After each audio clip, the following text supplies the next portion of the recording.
ইলিশ মাছের মাথা দিয়ে পুঁই শাক। তো আমি আজকের মাছের মাথাগুলো ভেজে নেব নুন হলুদ মাখে। তো ইলিশ মাছের মাথা দিয়ে পুঁই শাক খেতে খুব ভালোই লাগে। তো ভেজে নেব।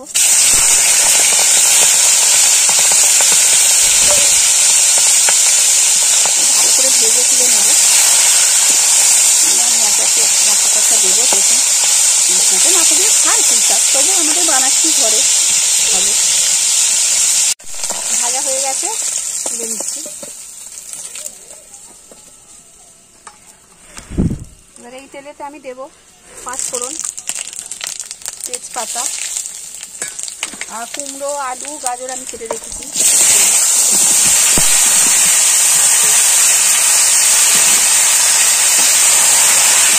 এটাকে ভালো করে ভেজে নেব।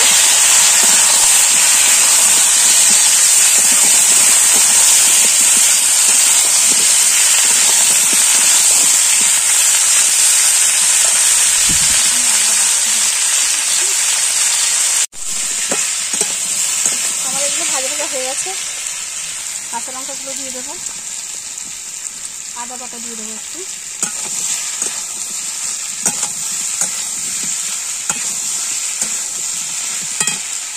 এবার আমি দেবো পুঁই শাকগুলো আমি কেটে রেখেছি।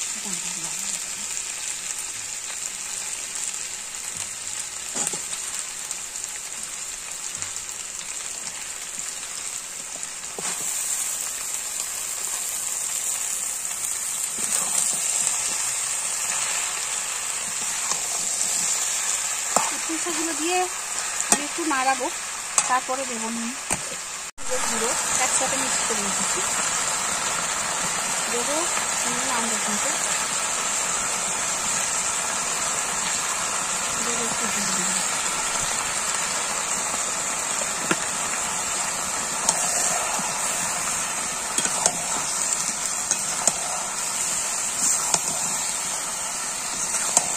এটা বেশ খানিক্ষণ নাড়াচাড়া করে তারপরে আমি একটু ঢাকা দিয়ে দেবো।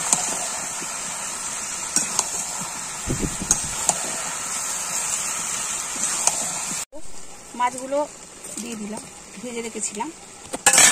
দেবো একটু মিষ্টি, যেহেতু পুঁই শাক কুমড়ো একটু মিষ্টি না দিলেও ভালো লাগে না। আর একটু হবে, এটা আলুগুলো আর একটু সেদ্ধ হবে। তো মাছটা একটু আগে থেকে দিলে ভালো হয়, এটাকে ভালো করে একটু ভেজে দিলে মাছটা খেতে ভালো হবে।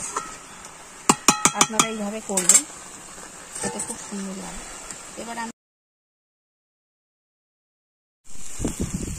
তো আমাদের ইলিশ মাছের মাথা দিয়ে পুঁই শাক হয়ে গেছে, এবার নামিয়ে নেব।